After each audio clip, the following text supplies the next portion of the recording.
శ్రీగురుభ్యో నమ. శ్రీమన్మహాగణాధిపతయే నమ.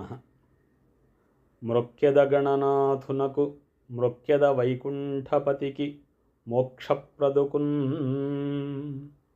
మృక్యద కైలాసపతికి మృక్యద విశ్వావసునకు మోదముతోడన్. శ్రీ విశ్వావసునామ సంవత్సర ఉగాది శుభాకాంక్షలతో ఈ సంవత్సరము తులారాశి వారికి ఫలితాలు ఏ విధంగా ఉంటాయి అనే విషయాన్ని తెలుసుకుందాం. చిత్తా నక్షత్రం 3-4 పాదములు, స్వాతి 1-2-3-4 పాదములు, విశాఖ 1-2-3 పాదములు తులారాశిగా చెప్పబడుతుంది.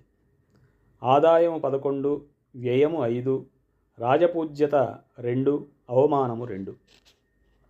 ఈ రాశి వారికి శని 6-5 స్థానాలలో రజితమూర్తిగాను లోహమూర్తిగాను సంచరిస్తాడు. గురువు 9వ ఇంట లోహమూర్తి, రాహుకేతువులు 5-11 స్థానాలలో తామ్రమూర్తులుగా సంచరిస్తారు. ఈ రాశి స్త్రీ పురుషాదులకు దైవబలము హెచ్చుగా ఉంటుంది. ఆత్మవిశ్వాసముతో ముందుకు పోగలుగుతారు. ధనము, సంపద, కుటుంబము, పుత్రులకు కారణమైనటువంటి గురువు 9వ స్థానంలో ఉండడం వలన, యోగకారకుడైనటువంటి శని 6వ స్థానంలో ఉండడం వలన విశేషమైనటువంటి యోగ ఫలితంగా చెప్పవచ్చు. శత్రువులు అంతరించిపోవడం, వ్యవహారాలలో విజయం సాధించడము జరుగుతుంది. గతంలో సాధించలేని పనులు ఈ కాలంలో రెండింతలు ఫలిస్తాయి. వృత్తి వ్యాపారాలలో ఉన్నవారికైనను సంవత్సర ప్రారంభము నుండి 2 లేదా 3 మాసములు ఒడిదుడుకులు ఉన్నప్పటికీ, ధన నష్టము కలిగినప్పటికీ, గృహ సంబంధరీత్యా విపరీతమైనటువంటి ధన వ్యయము, రావలసిన సొమ్ముకు ఆటంకములు, అపనిందలు వంటివి కలిగినా అవి జూన్ నుండి అంతరించి ఉభయక్షేమము కలుగుతుంది. సాంఘికాభివృద్ధి, మనోవాంఛలు నెరవేరుతాయి. స్వశక్తి సామర్థ్యముచే పైకి రాగలుగుతారు. శత్రుత్వములు వచ్చినా అణిచివేస్తారు. నూతన ఆలోచనలు, పోకడలచే సంఘములో గౌరవాదులు సిద్ధిస్తాయి. క్షేత్ర సందర్శనము, గృహంలో శుభకార్యాలు కలిసివచ్చుట, స్త్రీ పురుషాదులకు వివాహాది శుభకార్యములు జరుగుట, దాంపత్య అనుకూలత, గృహ జీవితానందము కలుగుతుంది. కోర్టు వ్యవహారంలో విజయం సాధిస్తారు.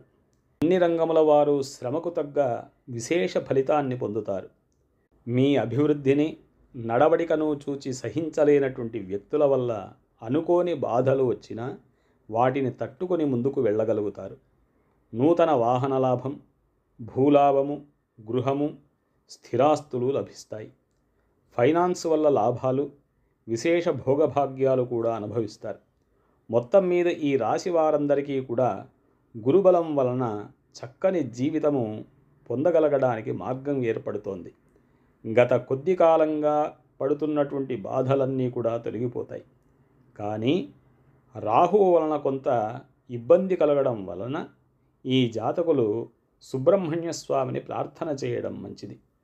అంతేకాకుండా జాతకరీత్యా ప్రస్తుతము జరుగుతున్నటువంటి దశ అంతర్దశలను కూడా పరిశీలింపజేసుకొని దానికి తగినటువంటి విధంగా జపము, ధాన్యదానము, పారాయణలు చేయించుకోవడం మంచిది.